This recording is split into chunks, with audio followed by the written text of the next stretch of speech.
আসসালামু আলাইকুম। আমি ক্রাইম টিভি থেকে সাংবাদিক সৈয়দ এনামুল হক নিপু বলছি। কেমন আছেন আপনারা? আজকে আমি খুব একটা বেশি কথা বলবো না।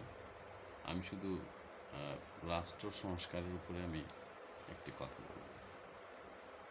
সেটা হলো যে আমি ছাত্ররা আগেই ঘোষণা দিয়েছেন রাষ্ট্র সংস্কারের কথা।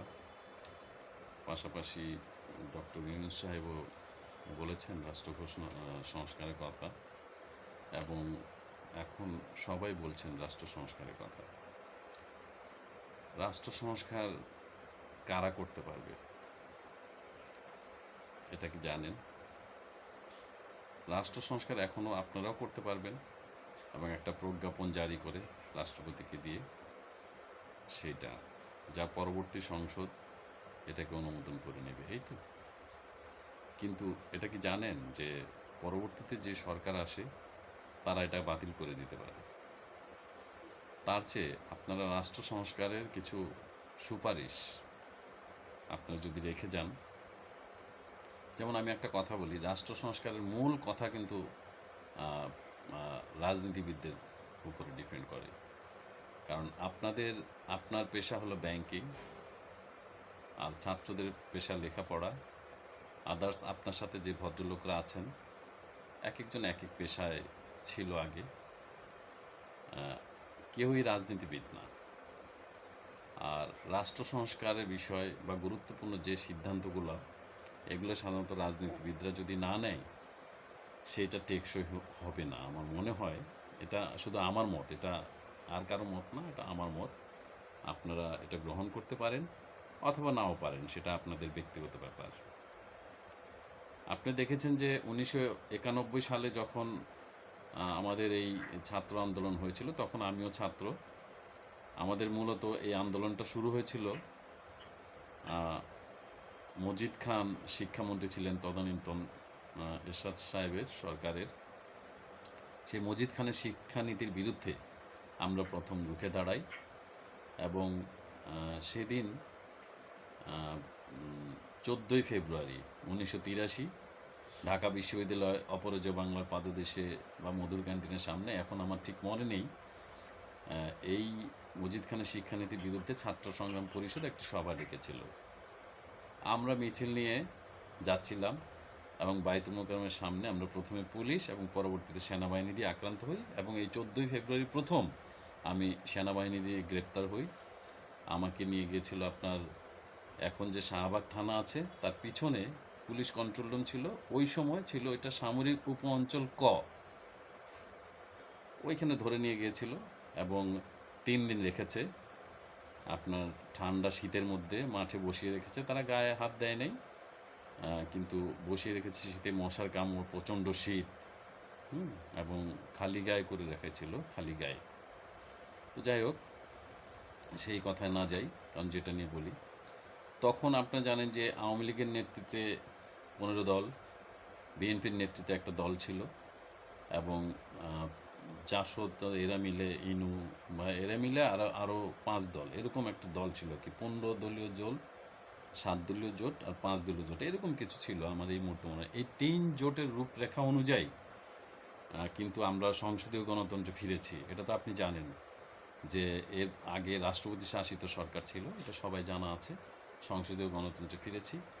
দুঃখের বিষয়, আমরা যে যে সংগ্রামটা করেছিলাম আমরা সার্বভৌম সংসদের জন্য, সেই আমাদের সংগ্রামটা, সেই ফলাফলটা আমরা পাইনি। কারণ এই সার্বভৌম সংসদের জায়গায় আমরা রাষ্ট্রপতির মানে জাস্ট চেয়ারটা চেঞ্জ হয়েছে, রূপ চেঞ্জ হয়েছে, আর কিছু না। আগে রাষ্ট্রপতি ছিল একক ক্ষমতাবান, আর এরপরে 91 পরে হয়েছে প্রধানমন্ত্রী ক্ষমতাবান। এই পার্থক্য হয়েছে, আদার্স অন্য কিছু হয় নাই। কিন্তু আমরা আন্দোলন করেছিলাম সার্বভৌম সংসদের জন্য, অর্থাৎ সংসদের কাছে দায়বদ্ধ থাকবে মন্ত্রীরা, আর সংসদ দায়বদ্ধ থাকবে জনগণের কাছে, এরকম একটা বিষয় আমরা ছিলাম। এখন এই সংস্কারের বিষয় যদি রাজনৈতিক ব্যক্তিদের দ্বারা সংস্কারটা হয়, তাহলে সেই সংস্কারটা টিকবে, অবশ্যই টেকসই হবে। কিন্তু যদি আপনারা নিজেরা সংস্কার করেন, আমার মনে হয় এটা টিকবে না, পরবর্তীতে যে কোনো সরকারে সেটা ক্যান্সেল করে দিতে পারে। অবশ্যই সংস্কার করা উচিত। সংস্কারের কতগুলা, যেমন অনেকগুলো সুপারিশ আছে। আমার কাছে মনে হয়েছে, আমি এরশাদ সাহেব একসময় দাবি করতেন যে প্রদেশ সিস্টেমটা, সেটা কিন্তু আমার কাছে খুবই ভালো লেগেছে। আওয়ামী লীগ স্বয়ং গ্রহণ করেছিল এরশাদ সাহেবের উপজেলা পদ্ধতিটা, কিন্তু এই প্রদেশটা গ্রহণ করেনি। আমি অনেক লিখেছি এই ব্যাপারে। আপনি যদি আমার পুরাতন লেখাগুলো বের করেন দেখবেন আমি এই প্রদেশের ব্যাপারে অনেকবারই লিখেছি। বা সংসদটা দ্বিকক্ষ বিশিষ্ট হবে। এর কারণ হলো, প্রাদেশিক সরকার যদি গঠিত হয়, আপনার দুর্নীতিটাও কমে যাচ্ছে, পাশাপাশি রাষ্ট্রের উন্নয়ন হবে, আর চোর বাটপারও কমে যাবে। হুম কারণ কি, আপনি ভারতের দিকে তাকান, বা আদার্স ইংল্যান্ডের দিকে তাকান, বা ইংল্যান্ডের কথা বাদ দেন, আমেরিকার দিকে তাকান। প্রাদেশিক সরকারগুলো কিন্তু অনেক ক্ষমতাবান, এবং তারা এই জিনিসগুলা তারা করে থাকে, এবং তাদের লোপাট হয় না। আমাদের দেশে যেভাবে লোপাট হয়েছে অর্থনীতি, আমি সাম্প্রতিক জানতে পেরেছি যে 94,000 কোটি টাকা যদি পাচার হয়ে থাকে, হ্যাঁ, লিগ্যাল টাকা, তাহলে কি অবস্থা আমাদের দেশের? এই টাকাটা যদি আমরা থাকতাম, আমাদের রিজার্ভ কতটা শক্তিশালী হতো। তো এই অর্থ যে কেলেঙ্কারি যারা করেছে তাদের শাস্তি দেন, আপনারা অবশ্যই খুঁজে বের করেন, তাদের শাস্তি দেন। কিন্তু এই সংস্কার জিনিসটা আপনারা হাত দিয়েন না, আপনারা একটা সুপারিশ করে যান এই সংস্কারের। আর যেমন আপনার এই যেটা বললাম, প্রাদেশিক সরকার সিস্টেম, তাছাড়া যেমন আগে আমাদের এখন 10টা বিভাগ আছে মোটামুটি, বা 8টা ডিক্লেয়ার আছে, আর 2টা হয়তো ডিক্লেয়ার হয়েছে, গ্যাজেট হয়নি। এই 2টা গ্যাজেট করেন, গ্যাজেট করে আপনার প্রাদেশিক পরিষদ সিস্টেম করেন। এটা একটা সংস্কার। পাশাপাশি যিনি প্রধানমন্ত্রী হবেন পুরা কেন্দ্রীয়, সেই প্রধানমন্ত্রী 2বারে বেশি হতে পারবেন না। এটা পরপর 2বার না, টোটাল তার জীবনে সে 2বারে বেশি হতে পারবে না, এরকম একটা সিস্টেম করেন। আর যিনি রাষ্ট্রপতি আছেন, রাষ্ট্রপতি তো নিরপেক্ষ লোক থাকতে হবে। পাশাপাশি প্রতিটা নির্বাচনেই তত্ত্বাবধায়ক সরকারের অধীনে নির্বাচনটা হবে। এটা আপনি অন্তর্বর্তীকালীন সরকার এখন আছে, কিন্তু এটাকে তত্ত্বাবধায়ক সরকার করে নিয়েন, এবং প্রতিটা নির্বাচন তত্ত্বাবধায়ক। কারণ আমাদের দেশে আসলে আমরা সুখী থাকতে পারি না, আমরা হই না হলে শেখ হাসিনা মতো একজন মানুষ তো এরকম হতে পারে না। আমি জেনেছি, আমার কাছে আরও জেনেছি কিছু জিনিস, যে একজন মুক্তিযোদ্ধা ছিলেন আপনার স্বরাষ্ট্রমন্ত্রী। তাকে আমি প্রথম দেখেছি, খুব সোজা সাপটা একজন ভদ্রলোক, ওনাকে এরকম দেখেছি। কিন্তু সাম্প্রতিক একটা ভিডিও দেখলাম যে পুলিশ ওনাকে দেখাচ্ছে যে কিভাবে গুলি করে মারা হয়েছে। একটার পর পুলিশ বলেছে যে একটা লাশ পড়েছে, আবার আরেকজন ওই জায়গাটা ফিল আপ করছে, আবার একটা পূরণ হচ্ছে, একটা মারা হচ্ছে, আবার 10জন এসে ফিল আপ করছে, আর উনি ঠান্ডা মাথায় সেই ভিডিওগুলো দেখছেন। তো এতে আমার মনে খুব আঘাত পাই, এবং আরও জানতে পারি যে উনি যে আপনার কারণ বাজার থেকে যেভাবে উনি টাকা নিতেন, বা ওনার ছেলে বিভিন্ন কাজের সাথে জড়িত, মনে খুব আঘাত করেছে। তো এগুলো আপনি ফাইন্ড আউট করেন, অবশ্যই আপনারা করেন। যারা অর্থ লোপাট করে তাদেরকে অবশ্যই ধরবেন। এবং আমি একটা জিনিস মনে করি, আপনার সাথে হয়তো একমত নাও হতে পারে, সেটা হলো যে এই হত্যাকাণ্ডের সাথে আমাদের সাবেক প্রধানমন্ত্রী শেখ হাসিনা জড়িত না। কেন আমার কাছে মনে হলো আমি বলি। উনি কিন্তু বারবার একটা কথা বলেছেন, আবু সাইদ মারা যাওয়ার পরে উনি কিন্তু বারবার একটা কথা বলেছেন যে আমি কিন্তু অনুমতি দেই নাই, হত্যার আদেশ দেইনি। পাশাপাশি উনি কিন্তু জাতিসংঘ থেকে তদন্ত কমিটি এনে তদন্ত করার জন্য বারবার বলেছেন। তাহলে উনি যদি হত্যাকাণ্ড ঘটাতেন, তাহলে উনি কিন্তু নিজে এই জাতিসংঘ থেকে, মানে উনি যদি আদেশ দিতেন, তাহলে উনি কিন্তু নিজে জাতিসংঘ থেকে এনে তদন্ত করার কথা বলতেন না, এটা আমার মনে হচ্ছে। তো যাই হোক, এটা আসলে তদন্তের ব্যাপার। আপনারা তদন্ত করে দেখবেন, পিওর তদন্ত করবেন, তদন্ত করে দেখবেন, যদি দোষী সাব্যস্ত হয় অবশ্যই শাস্তি দেবেন। আর আরেকটি ছোট্ট আমি কথা বলি, সংস্কারের ব্যাপারটা কেন আমি রাজনীতিবিদদের কথা বলতেছি, আমি এখন আসি পয়েন্টে। সেটা হলো, আপনারা অন্তর্বর্তীকালীন সরকার খুব সামান্য, মানে আপনাদের যদি আমরা ভাগ করি পার্সেন্টেজ, খুব সামান্য। আজকে আপনারা আপামর জনসাধারণ একটা সমর্থন পেয়েছেন, কেন জানেন? ছাত্ররা কিন্তু তাদের এই আন্দোলন সাকসেসফুল হতে পারতো না। কেন পারতো না? যদি তাদের সাথে বিএনপি এবং জামাত জড়িত না হতো, ওরা 100% ওরা আগাতে পারতো না, এই জায়গায় ওই পরিস্থিতি সৃষ্টি করতে পারতো না। ওদের সাথে বিএনপি জামাত আসার কারণেই তারা আসতে পারেছে। তারা এখন যতই অহংকার করে বলুক যে আমরা করেছি, হ্যাঁ, কিন্তু না, এদের সাথে বিএনপি জামাত জড়িত ছিল। আচ্ছা, এখন আরেকটা জিনিসে আসেন।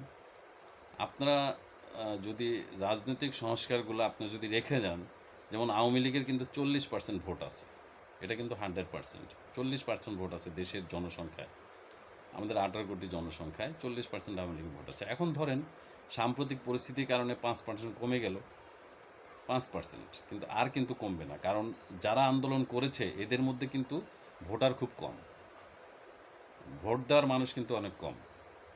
তো স্বাভাবিক কারণে আওয়ামী লীগ যারা করেন ওরা কিন্তু আওয়ামী লীগ থেকে বের হয় না। এমনি অনেক কথা বলে তারা, কিন্তু যখন ভোটটা মারতে যায় তখন দেখুন অটোমেটিক নৌকায় হাত চলে যায়। তো এইটা কিন্তু আপনার মাথায় রাখতে হবে। পাশাপাশি বিএনপিও প্রায় 38 থেকে 40% বিএনপিরও ভোট আছে। তো এই ব্যাপারগুলো আপনি দেখেন, যদি এখন আপনি সংস্কার করলেন রাজনৈতিক ব্যক্তিদের না ঢুকিয়ে, ওনাদের না নিয়ে আপনারা সংস্কার করলেন, আওয়ামী লীগ আসুক বা বিএনপি আসুক এটাকে ডেস্ট্রয় করে দিল, তাহলে আপনি কি করতে পারবেন? তার চেয়ে ভালো আপনারা একটা কাজ করেন, সর্বদলীয় একটা মিটিং ডেকে আপনারা এই জিনিসগুলো করেন, করে আপনারা ওইখানে আওয়ামী লীগের প্রতিনিধি রাখে না। কারণ আওয়ামী লীগ কিন্তু, আপনারা একটা কথা বারবার বলেন যে আওয়ামী লীগের বিচার হবে তারপরে, এটা কিন্তু ঠিক না। তাহলে কিন্তু আপনি নিরপেক্ষ হলেন না, আপনি কিন্তু তাহলে নিরপেক্ষ থাকলেন না। কারণ আপনি থাকবেন নিরপেক্ষ হলে আপনাকে আওয়ামী লীগকে ডাকতে হবে। এখন আওয়ামী লীগের যারা আপনার মনে হয় যে এরা দোষী হতে পারে, সেই লোকগুলা বাদ দেন। এমনও লোক আছে যারা দোষী না, এরকম কিন্তু আওয়ামী লীগ কিন্তু অনেক বড় সংগঠন, এটা আপনাদের উপদেষ্টারাই বলে। হ্যাঁ, আজকে দেখেন যে ছাত্রলীগ কিন্তু বাংলাদেশের স্বাধীনতা অনেক বড় অবদান রেখেছে। পাশাপাশি আপনার ছাত্রলীগ গঠনের পর থেকেই, হ্যাঁ, তো ভালো অবদান রেখেছে, এবং 49 সালে আওয়ামী লীগ গঠনের পর থেকে আওয়ামী লীগও অবদান রেখেছে, কিন্তু তারা সাম্প্রতিক কাজের জন্য বদনাম হয়েছে।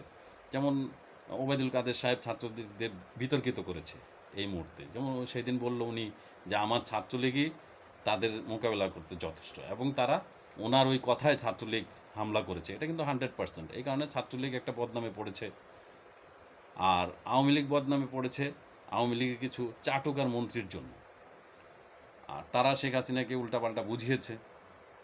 এখন শেখ হাসিনা উনি অদূরদর্শী একজন নেতা এবং একজন জাতির জনকের কন্যা, উনি কেন ব্যাপারটা বুঝে নাই এটা আমার বোধগম্য না। ওনার বোঝা উচিত ছিল, কারণ উনি নিজেও ফিল্ড থেকে, রাস্তা থেকে ধীরে ধীরে উপরে এসেছে, ক্ষমতার শীর্ষে গেছে রাষ্ট্রের। ওনার বোঝা উচিত ছিল যে চামচারা কীভাবে ধ্বংস করে সব কিছু। যাই হোক, আপনারা নিরপেক্ষভাবে বিচার করেন, বিচারে যদি শেখ হাসিনাও দোষী সাব্যস্ত হয় তার বিচার করবেন, সমস্যা নাই। কিন্তু সংস্কারের বেলায় আপনারা আওয়ামী লীগকে এবং বিএনপিকে উপস্থিত রেখে আপনারা জিনিসগুলো করলে আমার মনে হয় এটা আপনাদের জন্য টেকসই হবে। এটা আমার পরামর্শ নয়, এটা আমার মতামত। কারণ আমি বাংলাদেশের স্বাধীন নাগরিক। আপনারা কথা বলার জন্য, আপনারা যেন কথা বলতে পারে এমন আপনারা অধিকারের জন্য আপনারা লড়াই করেছেন দীর্ঘদিন। তো আমি ওই অধিকার থেকে আমি এই কথাগুলো বলেছি। আপনারা যদি নিয়ে থাকেন কথাগুলা ভালো, আর না নিলেও ভালো, কারণ ওইটা আপনাদের ব্যক্তিগত ব্যাপার, আর এই মতামতটা আমার ব্যক্তিগত ব্যাপার। আল্লাহ হাফেজ। জয় বাংলা, জয় বঙ্গবন্ধু।